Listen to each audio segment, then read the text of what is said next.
He's supposed to be here. Good evening, and welcome to your City Commission meeting. Please turn off or silence your phones at this meeting.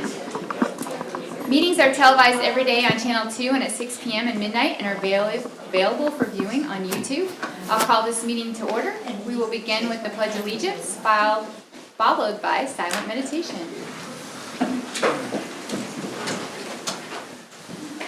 Pledge allegiance to the flag of the United States of America and to the republic for which it stands, one nation, under God, indivisible, with liberty and justice for all.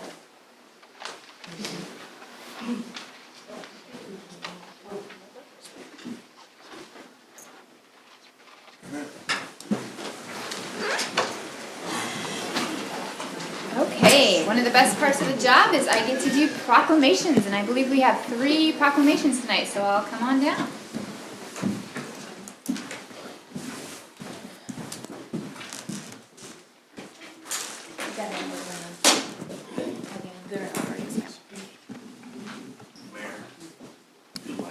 Oh, it's not on, okay.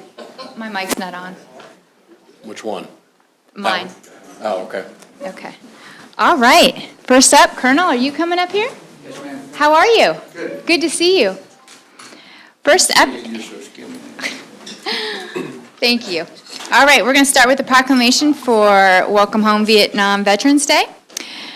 Whereas members of the United States Armed Forces began serving in an advisory role to the government of the Republic of South Vietnam in 1961, and whereas in 1965, United States Armed Forces ground combat units arrived in Vietnam, and whereas by the end of 1965, there were 80,000 United States troops in Vietnam, and by 1969, a peak of approximately 543,000 troops was reached, and whereas on January 27, 1973, the Treaty of Paris was signed, which required the release of all United States prisoners of war held in North Vietnam and the withdrawal of all United States armed forces from South Vietnam, and whereas more than 58,000 members of the United States Armed Forces lost their lives in Vietnam, and more than 300,000 members of the armed forces were wounded. And whereas the Vietnam War was an extremely divisive issue among the people of the United States, and was also a conflict that caused a generation of veterans to wait too long for the United States to publicly acknowledge and honor their efforts and services of such veterans. Now, therefore, I, Holly Pittman, Mayor of Leavenworth, Kansas, hereby proclaim March 29, 2025 to be Welcome Home Vietnam Veterans Day.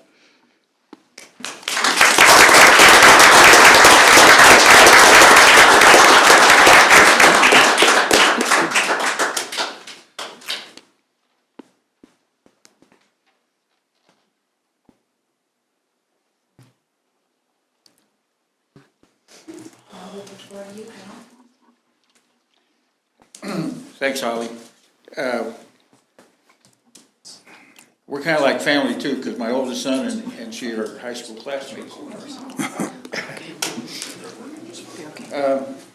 Thanks a lot for everyone for doing this. The National Vietnam Veterans Day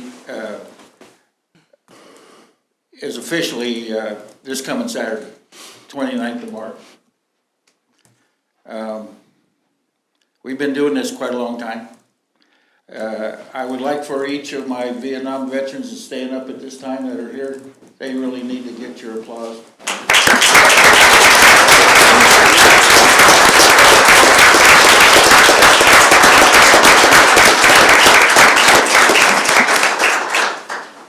They will probably attest that over the last few years, we certainly have received our share of welcome home. We as a Vietnam veteran era, those that went, those that served during the Vietnam era, when we came home, of course, you know that our welcome back wasn't very cool. Sorry. If you enjoy getting spit on, have to take your uniform off at the airport because you're afraid of getting accosted, being called baby killers. Yeah, it was pretty rough. But those days are gone, and we swore, as our generation came back, that we would never let another generation abandon our veterans ever again. And I think we've accomplished that. I've said that over the past few years. I'll not go on, but I do like to remind people that we've got 2 national cemeteries here in Leavenworth, one at the fort and one here in town. And it's tradition to always, if you visit a grave, to say their names. Once you quit saying someone's name, then they die again. So tonight, I'm going to read the names of the Leavenworth County veterans that were killed in Vietnam. Corporal Eddie Ray Derritt, PFC Joe Louis Emery, PFC Harry Ivan Fuqua, PFC Wesley Lee Gooch, Captain Patrick Harold, who happens to be, we recovered his body finally. His son was here during that time. It's what our local Vietnam Veterans of America chapter is named after, Captain Patrick Harold. Spec 5, Gary Dean Little. Spec 4, Raymond Pike. First Lieutenant Harold Kenneth Ring. Captain Terrence Fairchild Sage. Spec 4, Mervyn Slop. Captain Carol Wayne Spraggins. And Spec 4, Dennis R. Whisker. And we have a plaque out here outside the room that actually we donated and to commemorate their names. And again, as part of our memory, and not let our soldiers, sailors, airmen, Marine, Coast Guard to be forgotten. Corporal David Younger was the first Leavenworth County resident killed in Iraq. It was the first Patriot Guard mission that I ever rode on. Another special reason for today is the National Medal of Honor Recognition Day. All the living able Medal of Honor recipients, and I hate it when people say winners, usually have to try to correct people.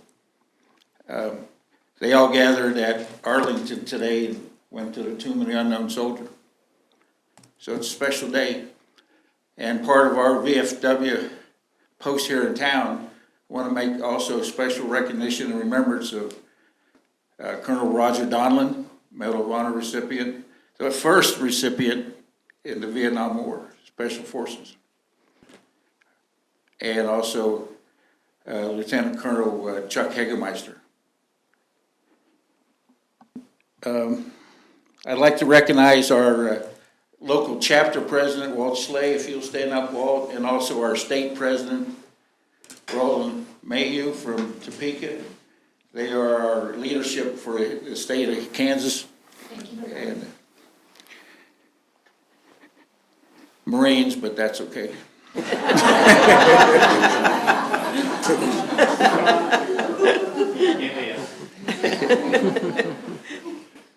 And the last thing I'll say is that in commemoration for the Day of Recognition on Saturday morning at 10 o'clock at the local VFW post here on Cherokee, we'll be having a Read the Names event. We'd like to invite all of our city officials to come, 10 o'clock till 12, you get a free lunch. We're going to read the over 400 names of those Kansans that died in the Vietnam War.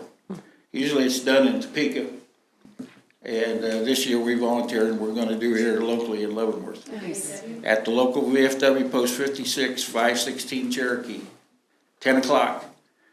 Get there a little bit early so you got someplace to sit. We've got a full crowd tonight. 641 names. 641. 641 names. I stand corrected. I knew the Marines would keep me straight. I'm not a Marine. That's why I got my back to you. Anyway, thanks a lot. This has been 53 years since I got back from the war zone. It's been a lifetime. And I do thank the city of Leavenworth for recognizing us all these years. And as I each year try to remind people, let's not forget the generations that came after us, the Iraq War veterans, our Afghanistan veterans, Kosovo, all those what we call youngins now. All of us are getting old in the teeth. Let's make sure that their days are special and that they are not forgotten too. And give them the welcome home that we all received, finally. Thank you.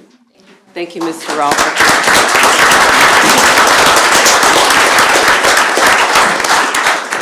All right, the next proclamation is Barbershop Harmony Month. Are they here? You guys want to come on up? We might have a little show, I hope. Oh, good. Oh, yeah. Okay. You guys are here on your lucky night. All right. The proclamation reads, whereas the Society for the Preservation and Encouragement of Barbershop Quartet Singing in America, which is the SPEBSQSA, now known as the Barbershop Harmony Society, was founded in April 1938 and is celebrating its 87th anniversary. And whereas the Barbershop Harmony Society promotes singing and harmonious relations in the United States and in many countries throughout the world. And whereas the Cody Corliers of the Leavenworth chapter of the Barbershop Harmony Society are celebrating 55 years of barbershop harmony and community service in the Leavenworth area. And whereas the Cody Corliers work with the community to promote music education in the Leavenworth schools and sure do entertain the residents and the visitors of the first city of Kansas. Now, therefore, I, Holly Pittman, Mayor of the City of Leavenworth, Kansas, hereby proclaim Barbershop Harmony Month. Woo!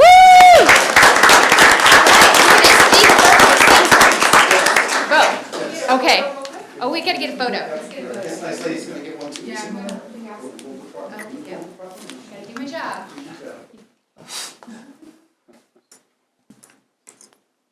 Awesome. All right, tell them what I'm gonna do. I like the yellow. Are these new? Oh, I like it. All right, so let's come around. We'll come around here. We're all pretty. Good. Yeah. We're all veterans. You have to come over here and speak because they won't hear you at home. We're all veterans. Over there at the mic. They won't hear you on channel 2. That's where my dad watches it. Okay. We're all veterans, and I served in Vietnam quite a few years ago too. Got back in '72. Served in the artillery. That's why I stand on that side of the quartet, because this here doesn't work as good. But Tom, you want to make a couple comments? Well, second too. Barbershop Harmony Month is in April, but this is March. So we would like to leave you with a little Irish blessing. All right. All right. May the road rise to meet you. May the wind be always at your back. May the sun shine warm upon your face.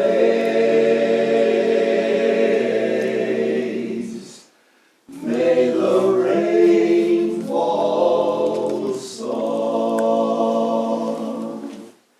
upon your fields.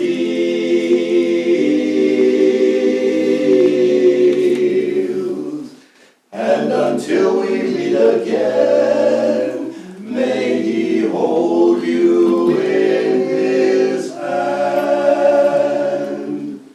May God hold you in the palm of His hand. Hold you in the palm of His hand. Woo!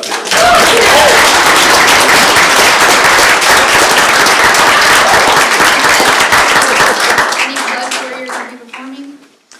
May 30th, we will be holding the Cody Corliers annual show at the Heritage Center. We would love for you all to come and support. Newspaper article. Thank you. Woo-hoo, and here's your Thank you, guys. proclamation. Thank you so much, guys. Good job. All right, the next proclamation is for Fair Housing Month. Whereas the Congress of the United States passed the Civil Rights Act of 1968, of which Title VIII declared that the law of the land would now guarantee the rights of equal housing opportunity, and whereas the City of Leavenworth is committed to the mission and intent of Congress to provide fair and equal housing opportunities for all, and today many realty companies and associations support fair housing laws, and whereas the fair housing groups and the U.S. Department of Housing and Urban Development have, over the years, received thousands of complaints of alleged illegal housing discrimination and found too many that have proved upon investigation to be violations of the fair housing laws, and whereas equal housing opportunity is a condition of life in the City of Leavenworth that can and should be achieved. Now, therefore, I, Holly Pittman, Mayor of the City of Leavenworth, Kansas, hereby proclaim April 2025 to be Fair Housing Month, celebrating 57 years of fair housing. Thank you for doing that.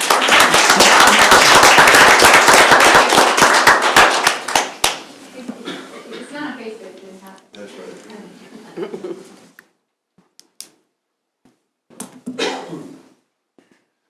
I'll make it quick. I do want to say thank you for all the support that you give to the Housing Authority and then also just housing in general.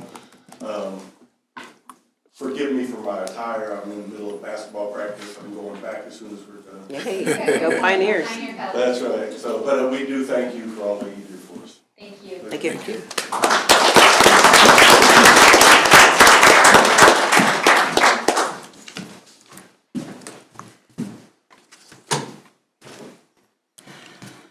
Okay, let's start with old business. Consideration of previous meeting minutes. Minutes from the March 11, 2025 regular meeting and the March 18th, 2025 special meeting. I just need a motion. Madam Mayor, I move to approve the minutes from March 11th, 2025 regular meeting on March Second. 18th, 2025 special meeting. Motion made in second. We'll begin voting with Commissioner Hingela. Aye. Aye. Aye. Aye. All right, motion passes. All right, new business. We'll start off with public comment. Do we have anybody? Silly question. All right, we'll start with public comment. And these are items that are not listed on the agenda or receipt of petitions. Public comment is limited to 3 minutes per speaker, and no action will be taken by the commission on public comment items. In the interest of time, we do ask that groups wishing to speak limit the public comment to one presenter. This is an opportunity for the City Commission to hear the thoughts of the public prior to conducting official city business. The Mayor, City Commission, and the city staff have been asked not to respond to those giving public comment. The Mayor may direct staff to follow up with specific individuals after the meeting. When speaking, if you would please state your name and your address. A sign-up sheet will be provided in the Commission chamber for anyone wishing to speak. I believe we've already have someone signed up. Who's first? Jimbo Gillerist. All right, Jimbo.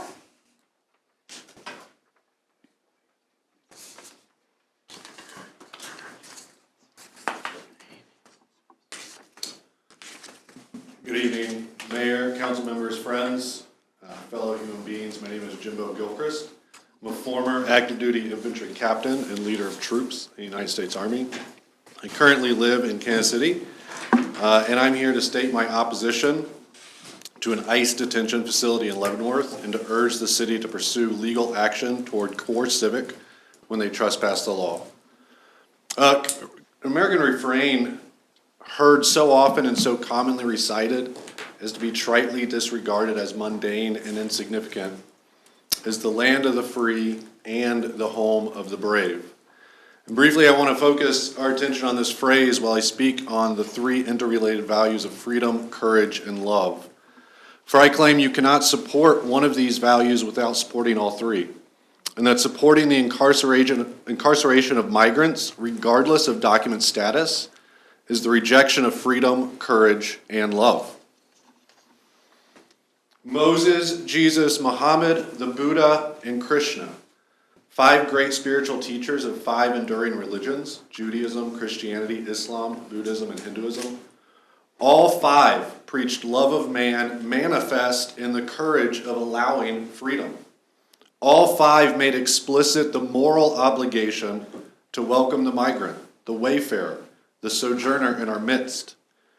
They preached the sacred duty of hospitality.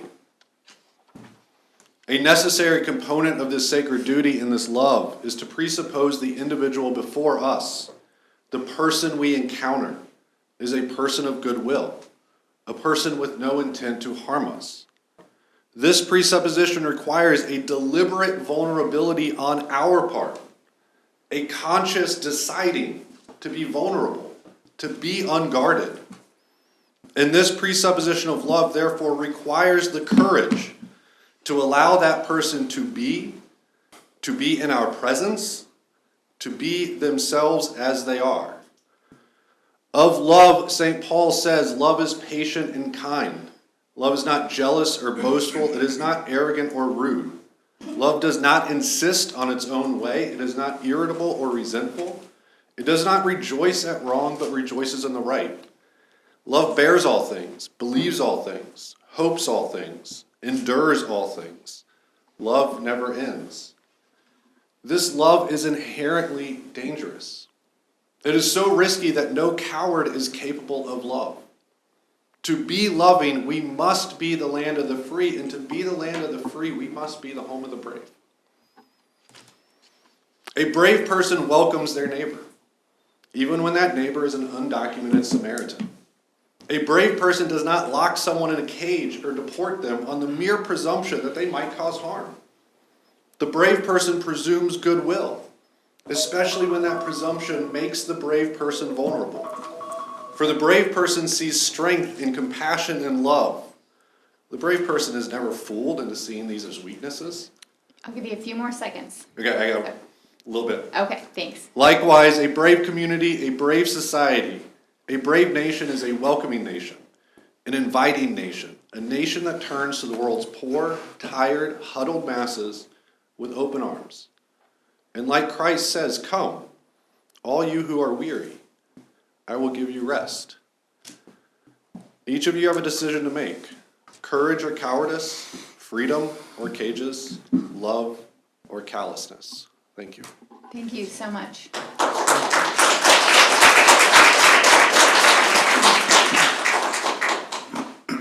Next up, we have Marcia Levering.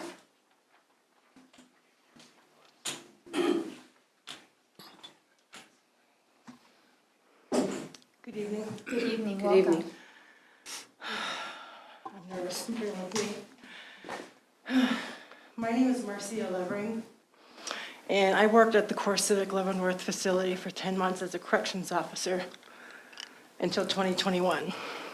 I currently reside in Lincoln, Nebraska, which is where I'm from. I moved back home this past July. Core Civic has run the Leavenworth facility for the past 30 years. By this time, they should have had this place run so smoothly that it was down to a science, but it was the complete opposite.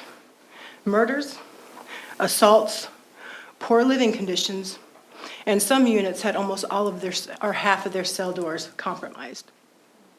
During hiring, we were told we'd work 3 days of 12-hour shifts, and that never happened. It was halfway through our 6-week training that we started to hear whispers about required mandates. On 2 occasions, I worked in an outer building called the Q building with just one other officer, when there should have been 7 of us on that staff in that building. The first time, I was still in training, working with one female officer, Ramos Rivera. We were like chickens with our heads cut off, as Q building has 4 units of 62 men. That's 248 men and 1 1/2 officers in that outer building. I considered myself the half because I was still training. And with it being in the outer building, this takes much longer for staff to get to that building if there's an incident. This brings me to my assault, a rather attempted murder. As usual, we were understaffed. There were 2 officers in Q building when there should have been 7. I was in training as a new case counselor. So in between learning my new position in the other buildings, I was in and out of Q building, helping where I could. There was no real training for this position as case counselor. It was, hey, we need help with this task, but we don't have time to show you. Figure it out or go to Officer so-and-so and see if they can help you. The day of my assault was February 6, 2021. I was coming out of my office. Unit 4 accidentally buzzed open the wrong door, again because we were understaffed, allowing an inmate to come out throw boiling water in my face. Somehow I ended up on the floor immediately. He was kicking, stabbing me, and punching me. I was stabbed 4 times, once in my right ear, hence the paralysis, once in my right arm, and twice in my abdomen. I had 2 broken ribs, a punctured lung, and lost 24 inches of my colon and my spleen. My arm had a rod and 10 pins. I endured an emergency surgery where the doctors had to cut me down the middle from breastbone to below my belly button. This was done twice, as the missing spleen abscessed weeks later, and they had to cut me open again. I had a total of 16 surgeries over the past several years, including for various internal organs and follow-up complications and ER visits. My last surgery was this New Year's Eve for paralysis to the right side of my face. I had 6 surgeries to my right eye as it would not close on its own, and I'll still have visual impairment to the right eye. I had 1 year of facial retraining and 2 years of PT. I have an implant inserted into my lower right tooth and must wear a night guard and then a lower jaw guard, which you've seen just a moment ago. This is to keep it aligned. I am now permanently disabled and must walk with a cane as I still have vertigo, which I had tested at the VA in Topeka when work comp would no longer address it. I too am a veteran, and I was in Iraq in '03. And lastly, after what happened here, Core Civic should never be allowed to open again, not without serious protocols to prevent a repeat of their blatant negligence and utmost disregard for human safety, inmate and staff alike. Core Civic took shortcuts and still wants to take shortcuts today by using a backdoor process to reopen. And now the citizens of Leavenworth are unable to use their right to a mandated public hearing. Where is the justice? I ask this commission to please hear my story and take every possible action you can to stop this corporation. Thank you. Thank you.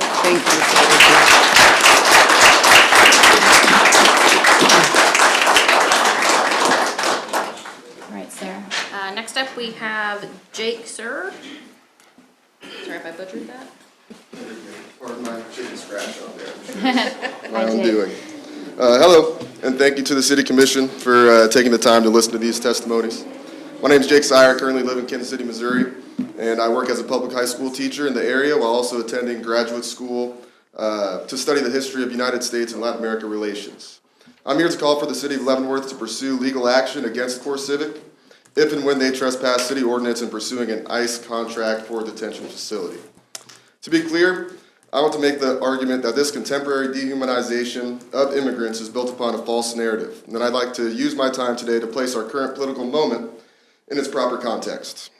I'm not only concerned for my many students and their families who are immigrants, but it has also become obvious to me, through hearing their stories and committing myself to these topics in my historical research, that immigration to the United States from south of our border is in large part due to our own government's meddling in those countries. Whether it's in the form of CIA-backed military coups or targeted economic sanctions, the United States has had much to do with the subversion of democracy and economic development throughout Latin America over the last century.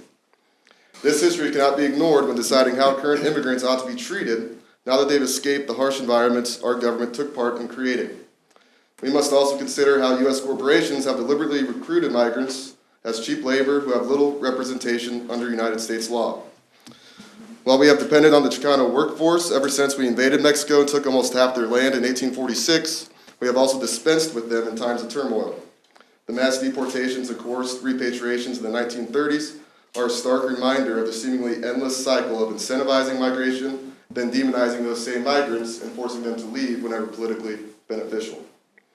The rhetoric we've heard from our current president since 2015 directly resembles early 20th century politicians who vouched for mass deportations, claiming migrants are bringing diseases, committing crimes, taking jobs away from Americans. All this is nonsense, with no statistical evidence. Yet, it has become predictable language in our politics and has led to bad policies such as the possible detention facility in question today, which would be a complete waste of local resources and won't solve anything. In fact, it will most certainly hurt and cause more problems for the communities you all serve. Many here will provide personal testimonies on how the latest immigration policies or the actual operations of Core Civic have hurt them and their communities. I related to this issue the way I can as an educator with many immigrant students, and as a graduate student who studies these topics. I hope I've been able to provide a brief understanding of the history, which has led to our current moment, so you all can make the most knowledgeable decision. As citizens of the Kansas City area, we have come here today to perform our civic duty, and we ask all of you to please perform yours when it's time to take legal action against CoreCivic and their profit-making schemes that circumvent law and hurt the communities you all serve. Thank you all for your sincere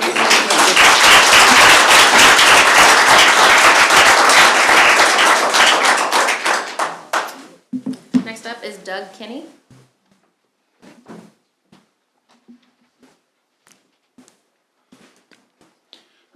My name is Doug Kinney. I live in Green Valley, Missouri, which is a ways, but I own a business in Lansing, Kansas, Main Street, Chrysler Dodge Jeep. I also am a pilot. I fly planes, and I use the airport here in Leavenworth. And there has been a bit of a problem. I've had customers come in that fly into the airport here to pick cars up when they buy them from us. But the problem is, as a pilot, for those who are flyers, you will know that you're always looking for how far can you go and when do you run out of fuel, because it's the most important factor you have other than what the wind is. The bottom line is there is not a self-pump credit card machine at the airport, which I do believe, this is a guess, 90+% of the airports around have those, any of them that are non-controlled, due to the fact it's convenient. Customers I just had a month ago basically said they would love to come back because they like the airport, they like the neighborhood, they like everything about it, and it's a great place to fly to. But it makes it difficult when you fly any distance, you're all of a sudden out of fuel, so you have to go to another airport, make another landing, and then buy your fuel there. So, or if there's somebody at the airport that'll pump it for you, like Dean, but some days he's not there, so at the end of the day, it would be very convenient if we were to have that. So I would like to show support for that. Thank you. Thank you. Thank you. Next up is Kat Barrow.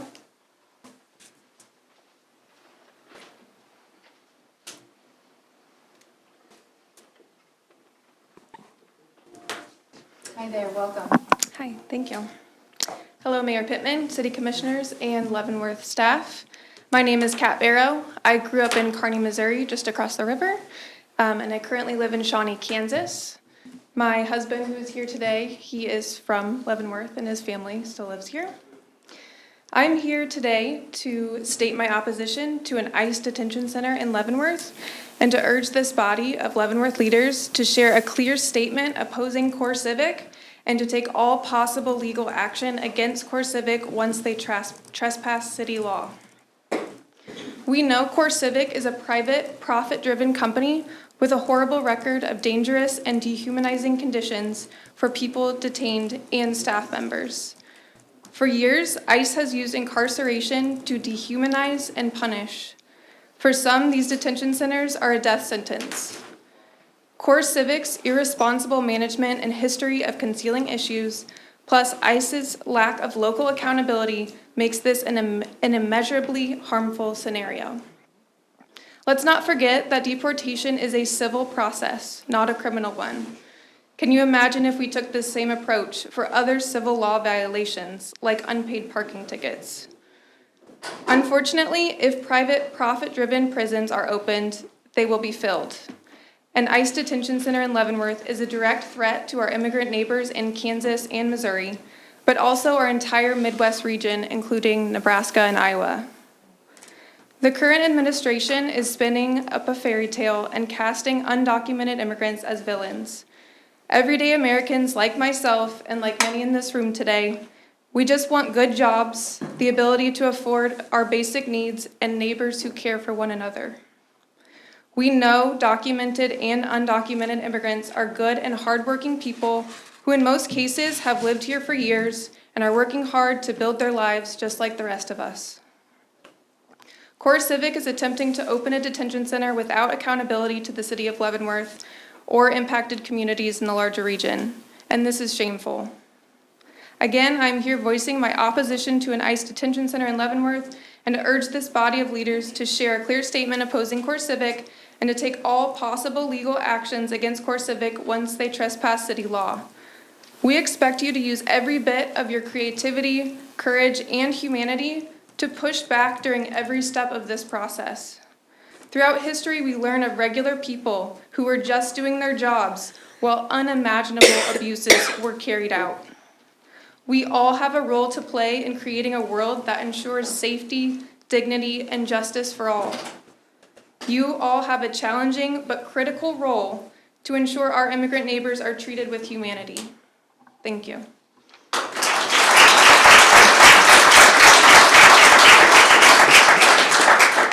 Next up is Rick Hammett.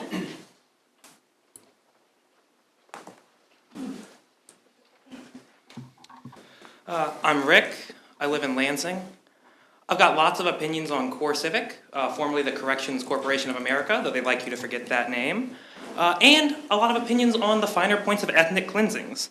But I'm not here to give those comments because right now they don't matter. We've heard 4 statements so far tonight on Core Civic's proposal. Appeals to the love of our fellow man, to our history and our responsibility for it, and to the sheer danger of Core Civic's policies. But no one's comment matters right now, because Core Civic has decided they don't. Not ours, not yours. Core Civic says that losing their right to operate a private prison here in Leavenworth, hanging on to and maintaining their real estate investment, and then opening a new detention center counts as continuity of business, letting them bypass the special use permit process. Come on now. There's some older folks and some cameras here, so I'm not going to give you my full opinion on that. I'll just say it's blatantly pretextual. Right, they're doing what they wanted to do anyway. Bypass the democratic process and open the facility faster so they can print money. I trust that that kind of challenge to the democratic process won't go unanswered. Not in Bleeding Kansas, not yet. The time now is to stand and be counted. There's no room left for equivocation or quibbling. When will Core Civic see you in court?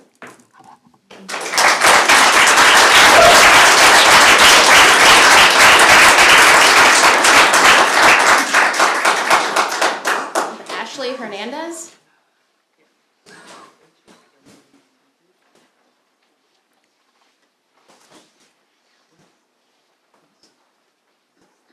Hello, welcome. Hi. Dear Mayor Pittman and City Commissioners, my name is Ashley Hernandez, and I'm speaking on behalf of the Office of Justice, Peace, and Integrity of Creation of the Sisters of Charity of Leavenworth to ask you to stop Core Civic from turning its Leavenworth facility into an ICE detention center. The Office of Justice, Peace, and Integrity of Creation believes in treating every person with dignity and respect. We work for justice and speak up when people are being harmed, especially immigrants, the poor, and others who are pushed to the margins. This proposal goes against everything we stand for and everything we believe you should stand for. We encourage you to consider the following as the conversation around the proposed ICE facility moves forward. Core Civic is a private prison company with a long and troubling history. Their goal is profit, not safety, not justice, and certainly not human dignity.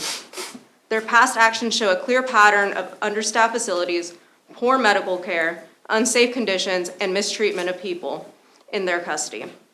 The Leavenworth facility was once called an absolute hellhole by a federal judge. Why would we let them open their doors again, and this time to hold people who are even more vulnerable to their abuses? People in immigration detention are most often not criminals. Many have lived and worked in our Kansas communities for years. They deserve fair treatment and due process. Detention, especially by a company like Core Civic, is cruel and unnecessary.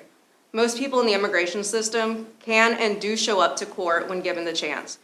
We don't need more cages. This plan would also hurt our city. Core Civic's facility would pull resources from local police, hospitals, and other already stretched thin services. And since it's a private company, it wouldn't have to follow the same transparency laws as public agencies. That means less oversight and more risk for abuse. Leavenworth has enough prisons, and it's time to imagine a better future for our community, one where we invest in people, not in locking them up. We can build a community that offers hope, healing, and opportunity. Core Civic has made it clear that they may move forward without full city approval, so I call on you to enforce city law without exception and take all necessary legal action should they proceed without proper authorization. I ask you to stand for people, say no to Core Civic, and say no to this ICE detention center. Thank you.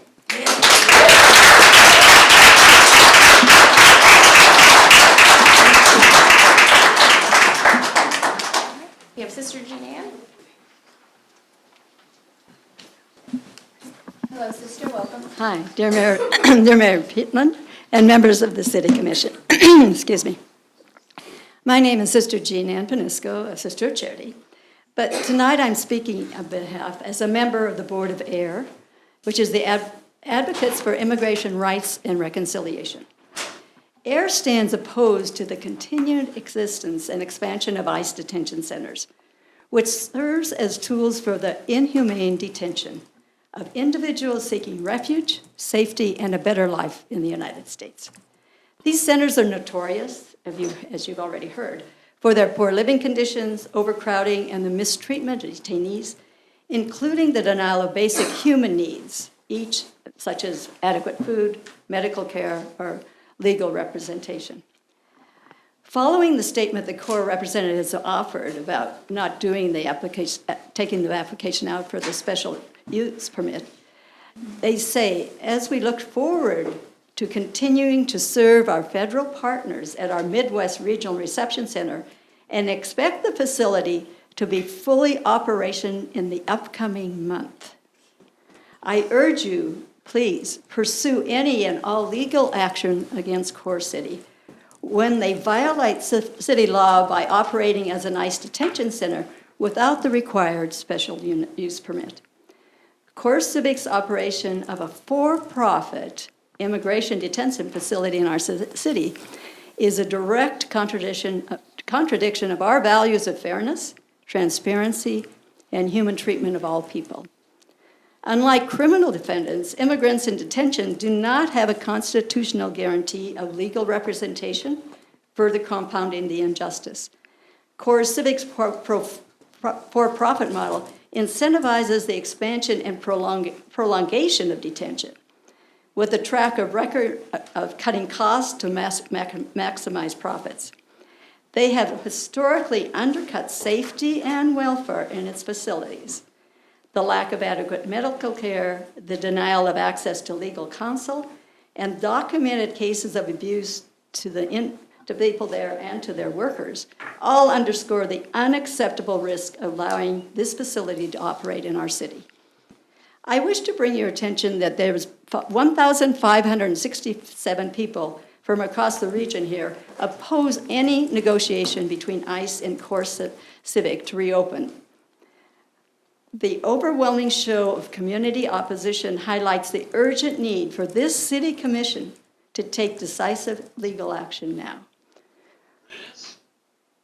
Our local and regional community has made this opposition clear. In 2023, county officials voted unanimously against the proposal to convert the facility by holding an intergovernmental service agreement. Our community has shown the commitment to justice and dignity, and they undermine all of these values. Rather than being a city that supports unjust detention practices like Core City, Leavenworth has the opportunity to redefine its future. We can support initiatives that reflect our community's values and reject exploitation of vulnerable immigrants for profit. I urge the City Commission to stand firmly against them and take all legal action to ensure that Core City complies with city laws and does not operate as an ICE detention center. Our city must send a clear message that we prioritize dignity, safety, and the rights of all individuals in our community. We thank you for your commitment to justice.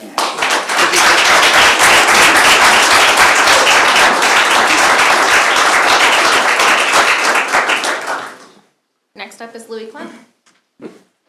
He's ready. Well, we're glad Louis Klemp, Leavenworth, Kansas, 1816 Pine Ridge Drive, and we started with Klemp Furniture Factory back in 1850s, or 1860s. It's interesting to listen to all this information. It's good to have come. I had about 4 things I want to talk about, but I only got 2 that I'll talk about, other than the fact that I enjoyed the Marines being here and that the Iwo Jima They didn't know about Iwo Jima, because that's where I was stationed back in the 60s, early 60s. But Vietnam, that was good. I flew up and down the coast of China, up and down North Korea, up and down Vladivostok. So I have great wisdom on worshiping the military. Military are great. They do a lot for the country, and they die for the country. Look at the sign out in front of the courthouse, who has died and who has served. So the main topic I was here for, which I've been involved with 3 or 4 times, and it's safety. I had a guy call me, and he said that you spent, and I said it couldn't have been this amount, $300,000 on a study that was going to be done. I said, I don't know how they could do that. Of course, you get a lot of free money. You get it from the governor, you get it from the feds and the state, and we pay for it and give it to them so they can do these nice things that they do, which a lot of them are nice. But I was reading this one. The city held a regular meeting on September the 16th where they discussed residential speeds, soliciting bids, and blah, blah, blah. Well, turned out it wasn't Leavenworth. I just happened to ride into it. A city in Oklahoma, Chigasha, Oklahoma. And they were doing a study. 2 other groups I had were doing studies. We don't need to do a study. We just need to enforce the good laws you have. You have good laws, not 60 miles an hour up 20th Street. You want to know why people are dying? You want to come up here on a Sunday night, Saturday night, and listen to the motorcycles going up and down 20th Street. Oh my God, they're having a ball.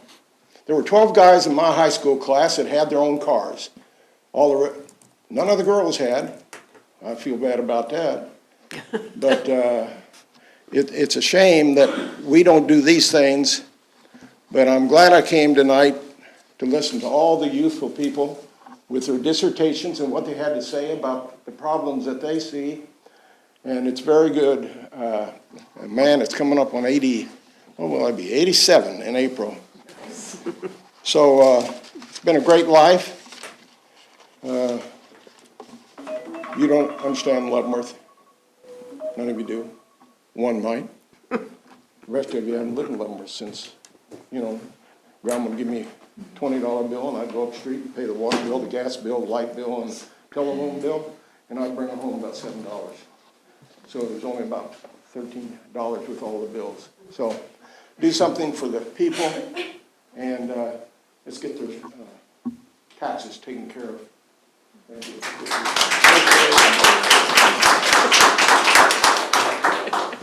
All right, William Rogers.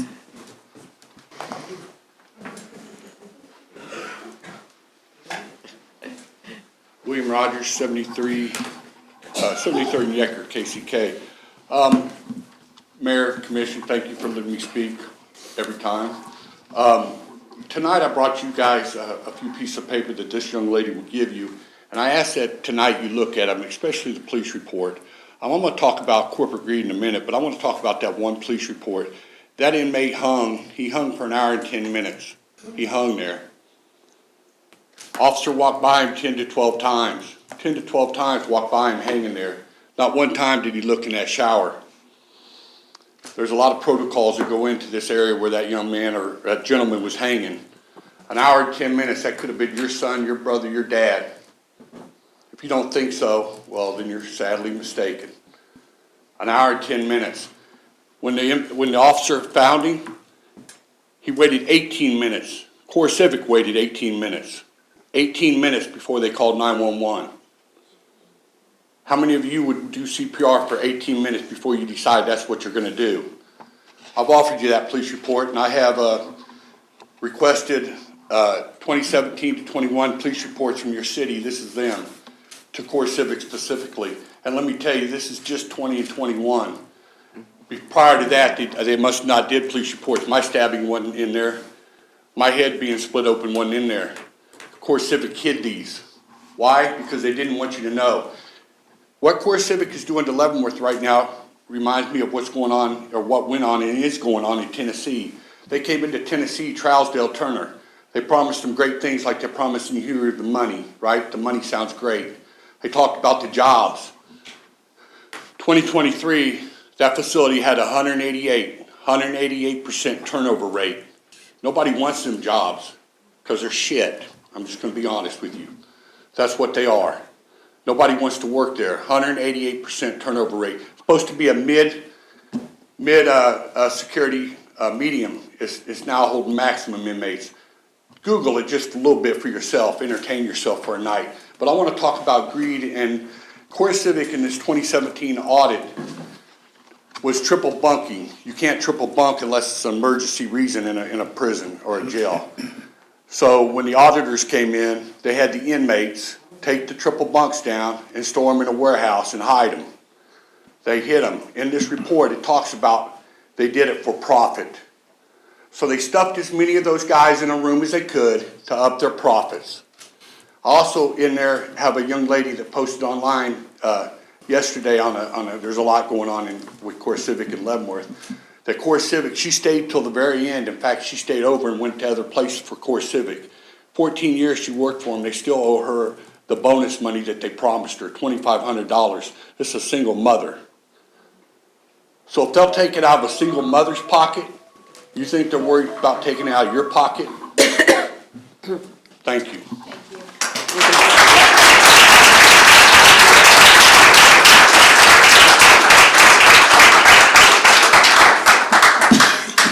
Next up is Esme Sung.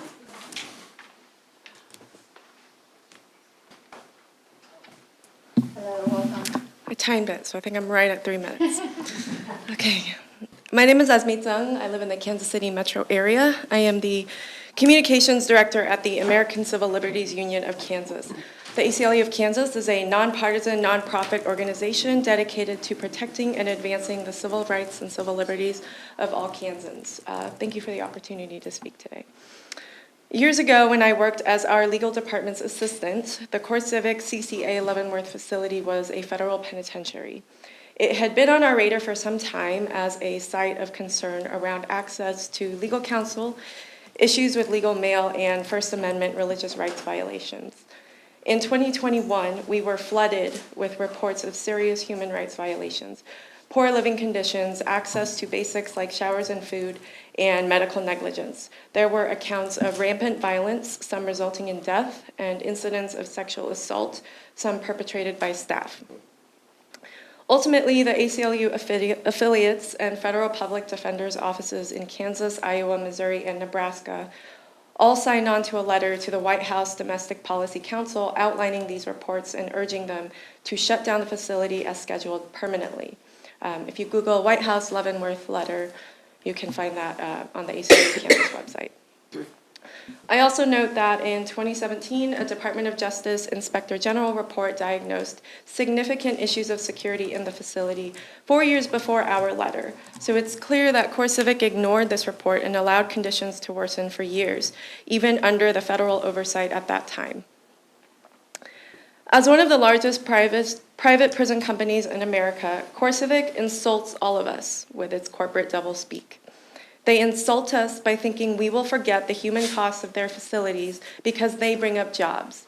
Their PR person makes disingenuous media statements about partnership with you, the city of Leavenworth, when the company's actions speak much louder.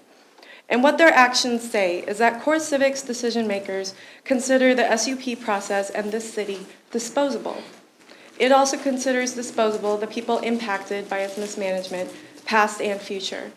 That includes people who are misled about compensation and then forced to work in dangerous situations for 12-hour shifts, and those who will compromise their morals and witness or be subjected to traumatic events.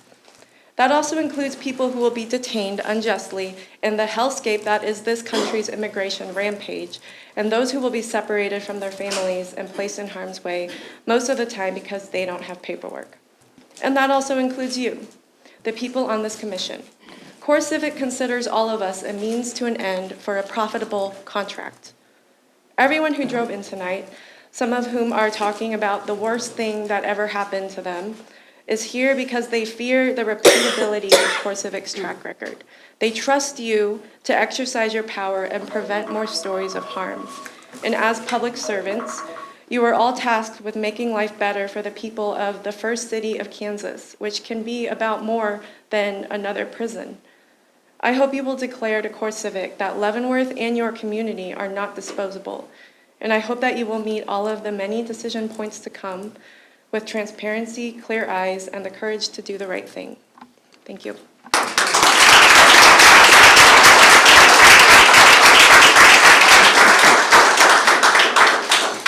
Next up is Sherry Brune.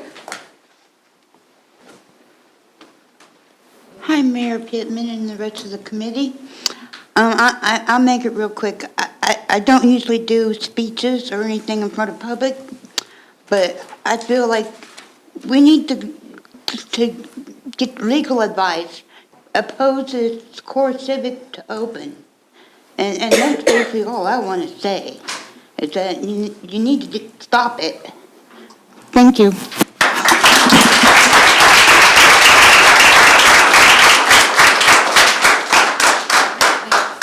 Jacobs.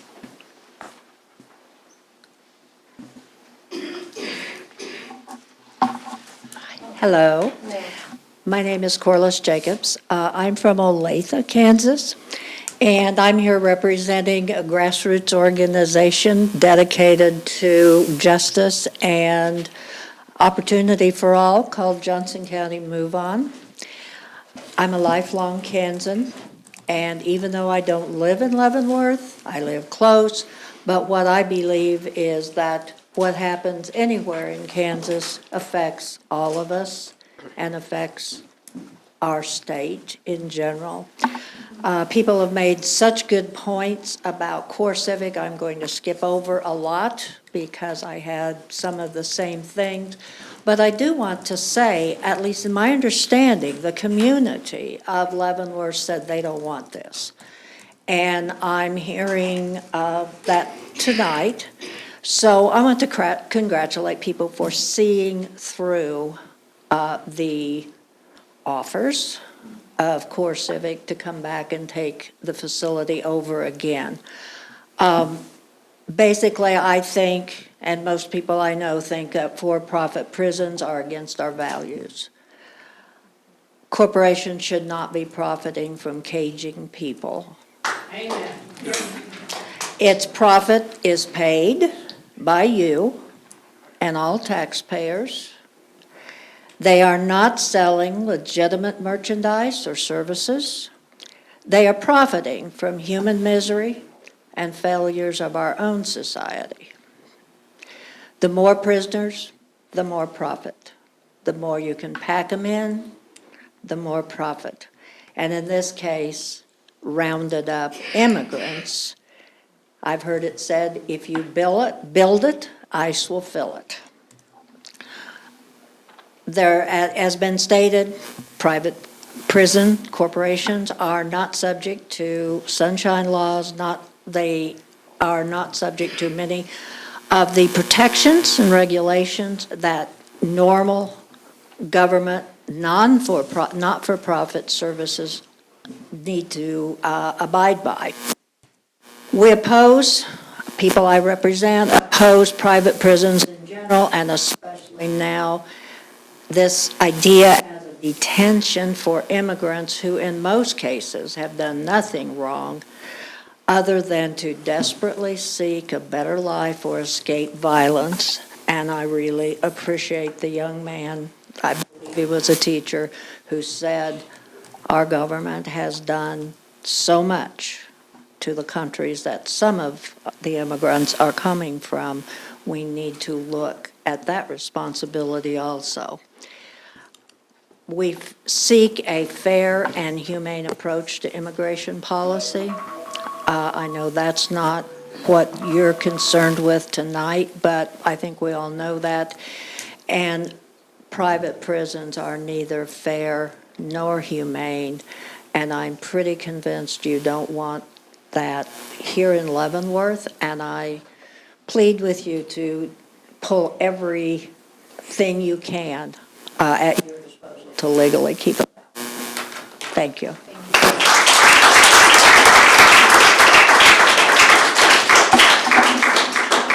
Our last speaker speaker is Judy Ansell.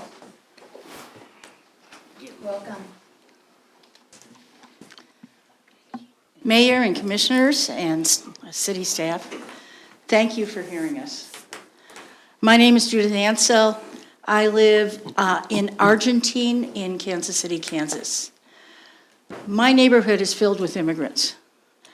I have immigrants in my family who come from Latin America. Everybody's scared of what's going on right now. The actions you take as commissioners don't just affect Leavenworth. It's going to affect us in Kansas City, Kansas. It's going to affect people in Missouri and for the states around. Because ICE wants to fill jails. And we have heard that the county jails around here are already full, and that's why they want to open up this prison. They will fill it. I represent an organization called the Cross Border Network, and I'm going to put on my glasses so I can read this thing here. The Cross Border Network is an organization that investigates how U.S. trade and foreign policy contribute to the uprooting of people from Latin America who become migrants. Most people don't know that so many of our immigrants leave their countries unwillingly because they can't stay. That the conditions that force them out are often results of U.S.-involved wars, including the war on drugs, U.S. and Canadian mining operations, which literally destroy water and soil on which people have to survive.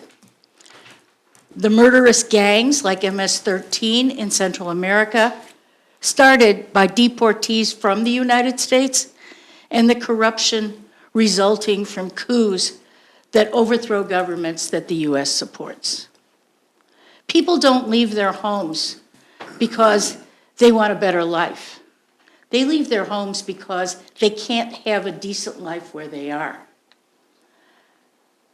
This proposed ICE jail is a result of the demonization of these immigrants and the slander against them by opportunist politicians who label them all as criminals and want to lock them up.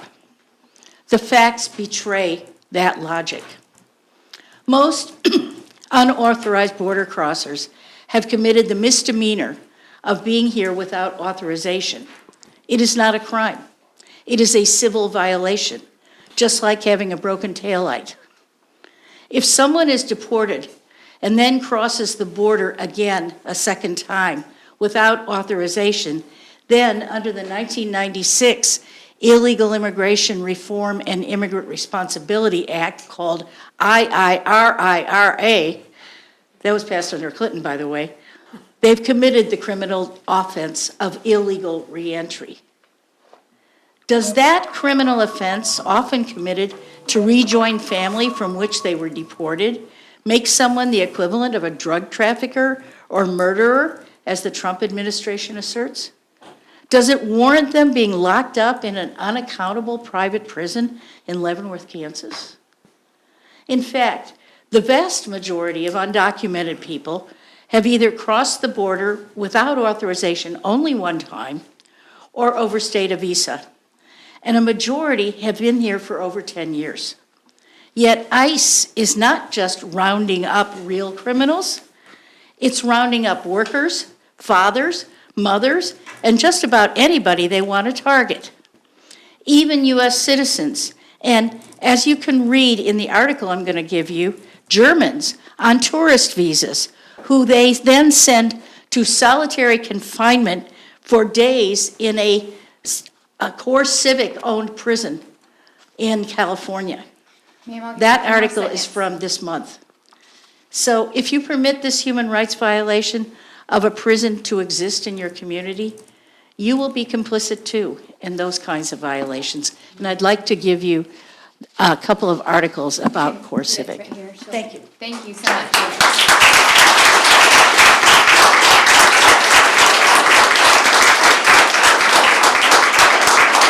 And that's our last minute. Okay. Thank you everyone for coming tonight. Thank you for your advocacy. It's nice to see a full house of people that are speaking out and that are hearing that they care, so thank you. We'll begin with bids, contracts, and agreements. We'll consider approval of KDOT agreement for the downtown ADA intersection ramp project. Brian here. Is Brian here? I haven't seen him. I saw him earlier. There he is. He was hiding in the back. Oh, he's over there. He's coming. There he is. He's making room for the guests. You're up? Yes, you're up. Hello, Brian. Evening. Good evening. Good evening.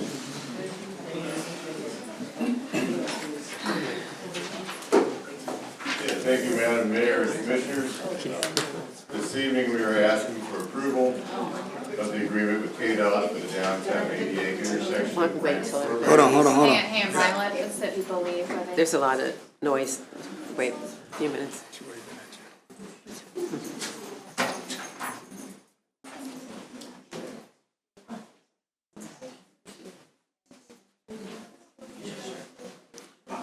Okay, thank you. Folks, if you're exiting, could you please exit a little more quickly? We've got some business to attend to. We appreciate it. All right, go ahead, Brian. As stated, this is for a KDOT funded ADA intersection ramp program. The city previously submitted our downtown program to KDOT for fiscal year 2026. The city was notified that the project was awarded $629,750 in funding. While the city will be paying for design, construction costs are covered at 100%. We were notified last Friday that KDOT was removing the preliminary engineering from the participating costs and will be sending us a new contract.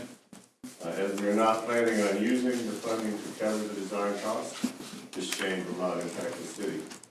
KDOT had hoped to have the updated agreement to us today, but that did not occur.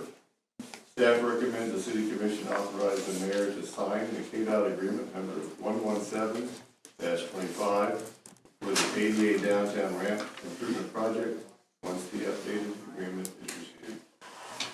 Be happy to answer questions. Any questions from the commission? Nope, sounds good to me. Yeah, I think we've nothing seen here. this a couple times, so. All right, I'll take a motion. Madam Mayor, I moved to authorize the mayor to sign the KDOT agreement number 11725 for the ADA downtown intersection ramp project. Second. All right. It's motions and made and seconded. We'll begin voting with Commissioner Martin. Aye. Aye. Aye. Aye. Aye. All right, motion passes. Thank you. Thank you. All right, consider award a bid for Riverfront Community Center elevator modernization project. Oh, you're over there. Madam Mayor, Commissioner, Oh, he's sorry. good evening. Excited to talk about elevators now. Yes. Never thought those words would come out of my mouth. So. Tonight, it's to review bids that we received for modernization of the elevator at the community center. Community center was reconstructed and opened in 1988. This is the original elevator with a lot of the original mechanical parts that came along with it that was part of that renovation when it opened as a community center in 1988. Like I said, a lot of the mechanical equipment that you don't see, the pumps, the wiring, the controller, a lot of the electronics are original, have become very difficult to acquire, very expensive. In some cases, especially with the controller, unable to acquire it should it go out. So with that, we've put together a bid package for modernization. That's the term they use in the elevator business, modernization of the elevator. It'll bring it up to date to meet all of the current Kansas 2022 codes. You'll see digitalization instead of the old buttons and lights that you see in there now. But a lot of what will occur is behind the scenes with the equipment in the mechanical rooms, the hydraulic pumps and things like that. So a bid package was put together. We published it at local media sites. We also published it on our new online bid platform that the city's now using called Bonfire, which was very successful, where the city's now accepting online bidding as well. We had a pre-bid meeting on Wednesday, March 12th with a very good turnout. And then bids were opened and reviewed on Wednesday, March 19th. We received 2 bids, one from Otis Elevator out of Kansas City, Kansas in the amount of $190,700. and the other from TK Elevator Corporation out of Lenexa, Kansas, in the amount of $168,720. In reviewing of the proposals, staff is recommending the low bid from TK Elevator Corporation in the amount not to exceed $168,720. There is $183,789.20 allocated in the 2025 CIP for this project. Okay. With that, I'll open up with any questions I can answer. Well, I can vouch for the fact that we really need it. I was down there on the second mezzanine, held the door open, waiting for a lady to come down and get on the elevator, who was having a hard time walking.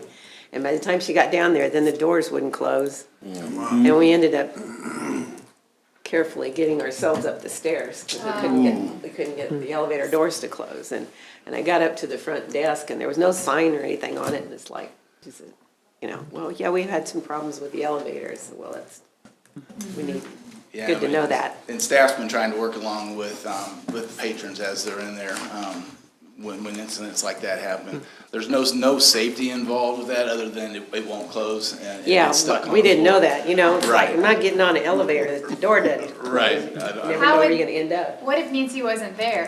How can someone call for help down there? Oh, have to scoot back in there and talk to Patrick or somebody. Okay. Yeah. I'm sorry, I don't understand I your was question. saying- She wanted to know how they call for help, how Like somebody can call for help. Someone was stuck down there. Well, if they're, yeah. Well, there's Stuck an on the emergency elevator. phone in the elevator, if that's what you're. Oh, is there? referring to. Okay. Yes, there is. Oh, we could have hit the Yeah. button then, yeah. Yeah, the issue is it's when, with the electric eye that, when it detects you going across there, if that is getting interrupted for too long right now, then it'll hold the door and keep it in the open position. Yeah. So not actually stuck on the elevator, but. No, it was, no. But the elevator. At least it would- was open instead of closed, Correct. yeah, because I have been stuck on an elevator before and it's not fun. Steve, do you know any main differences that stood out between Otis and TK? I mean, that's a pretty good little difference there in bids. Anything noticeable? I mean, Not really. In reviewing both proposals, they both covered all of the different items. I've talked with the gentleman from TK that issued the proposal. Both companies are very reputable. TK stands for, it used to be called ThyssenKrupp. Oh, yeah, Yeah. yeah. So they've been around for a century. They actually started in the escalator business in Germany and have been here for a long time. So it's very reputable. It's a pretty competitive industry, the elevator industry. So we had 4 companies come to the mandatory pre-bid meeting, and they also brought a bunch of building contractors with them as well to look at the facility while they were there. gotcha. So I kind of thought we'd get 4 competitive quotes. We ended up getting 2. But yeah, I feel comfortable. Okay. Nothing major though, Commissioner. No, that's cool. All right, I don't have any other questions. So, Hearing the noise from the hallway. No more questions for me either. Any further questions? No.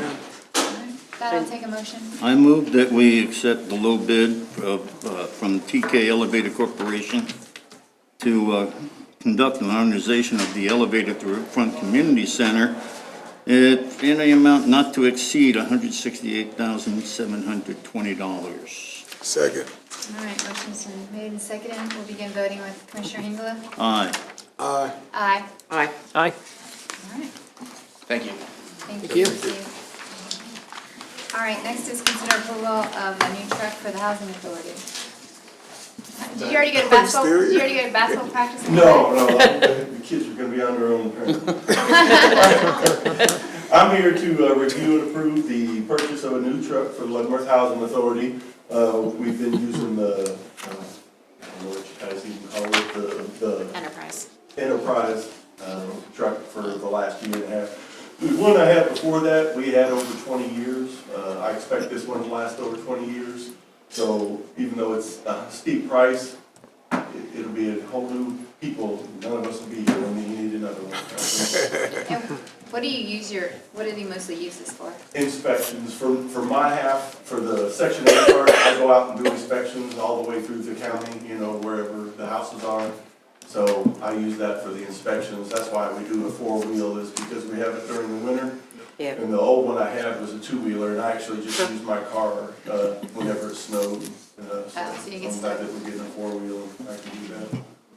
And this is a cost-saving measure for the city. We're trying to reduce our overall cost to that enterprise fleet. And so the staff turned in that truck, their other truck already, and we've sold it at peak, depreciative value. And then we're gonna recommending to buy this one outright, as a way of actually a cost savings measure for the city, so. Yeah. That's good. Cool. We do have the funds for it. Okay. No questions here? So it doesn't need any other special equipment other than just No. four-wheel drive?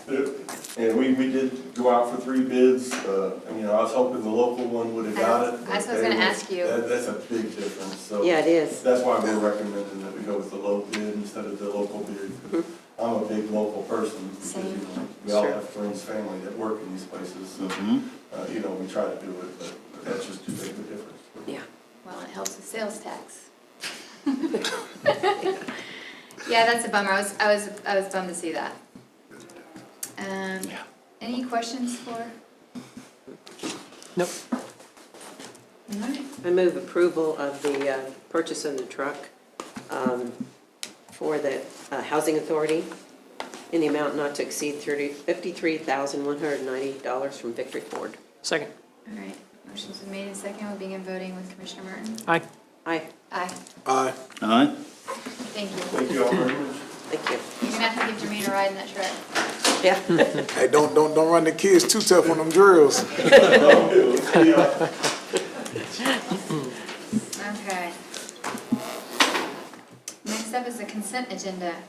Commissioner Martin? Yeah, Madam Mayor, I move to approve the claims for March 7, 2025 through March 20th, 2025 in the amount of $2,028,446.19.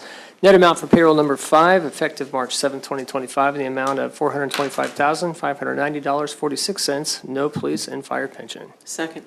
All right. Motion made. Second, we'll begin voting with Commissioner Hengela. Aye. Aye. Aye. Aye. Aye. Do you want to go ahead and go into executive session? All right, so this time I'm going to make a motion that, oh wait, go ahead. So we due to the size of the crowd in the light court, we're recommending that we hold that in the city manager's office. Oh, okay, not right outside. 10 minutes? 10 minutes. That's all you need? Yeah, I think so. Okay. Okay. Okay. All right, well then I'll make a motion to move the city commission recess in executive session for 10 minutes for the purpose of discussing a zoning matter in consultation with the attorney, which would be deemed privileged in the attorney-client relationship pursuant to KSA 75-4319B2. The city commission, the city manager, and the city attorney will be present. The open meeting will resume in the city commission chambers at 7:27 p.m. Second. All right. There's motion, been seconded, we'll be voting with Commissioner Martin. Aye. Aye. Aye. Aye. Aye.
Okay.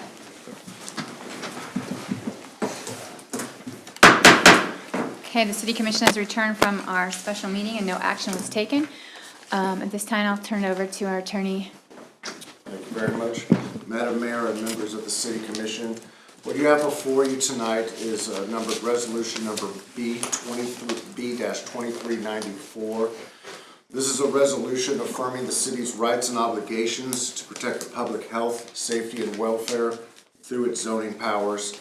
And this is a formal statement from the City Commission of its position that the reopening of the core civic facility is no longer a legal non-conforming use or a special use due to its closure and abandonment of the facility and operations for over 36 months. And that any such reopening does require the special use permit and that does require the issuance of a special use permit under the city's development regulations, and that core civic must go through the proper processes required under Kansas and municipal law. That is all the resolution states. Tonight is a formal statement by the commission. The staff has shared this position, of course, before with core civic, and this is a formal statement by the city commission adopting that requirement of city staff and the requirements that this go through and obtain a special use permit. Okay. Does the commission have any questions? No. All right, so I just need a motion to approve the resolution number B-2394. I move that we approve resolution number B-2394. Second. All right, the motion's been made and seconded. We'll start voting with Commissioner Hengela. Aye. Aye. Aye. Aye. Aye. All right. At this time, so motion passes. At this time, do you have anything else for us, Scott? Yeah, real quick. I was reached out to by our county administrator, Mark Lawfrey, to see if there was any interest in having a joint county commission, city commission meeting in the next, I don't know, couple months or whatever. He didn't give me a time frame. I told him I would broach the option with you guys and see what your interest level was. If you guys are interested, we can coordinate further. What would be the point? Yeah, what's the reason? I was not given an agenda. I was just asked if that was something you guys would be willing to consider. If you'd like me to go back and ask what the nature of the meeting is before we get your interest, I'd have you. So, yeah, I'm open to talking. Next time we talk together, I'd like all the cameras on, so everybody can see all of our talking together, personally. Yeah. And it'd be good to have some sort of agenda when we meet. They're gonna come here? Those details. On our turf? I'm kidding. On our turf. All right, thank you, yeah. All right, find out more and get back to us. All right, anything else, David? No. You're good, okay. Commissioner Martin? Nothing tonight. Thank you. No, I'm good. Thank you. Have a good week. Yep, thank you. Commissioner Hengel? Nothing. I hope everybody has a good week, what's left of it. Commissioner Wilson? God bless and hope you all have a great week. Same, hope everybody has a good week. I appreciate everybody coming tonight and their comments made. It was a good crowd. And I especially enjoyed the Barbershop Quartet this evening to entertain us. So with that, I'll take a motion to adjourn. So move. Second. All in favor? Stand up? No, I'm kidding. Aye. I'm going to say aye. Stand up, wave your hands. All right.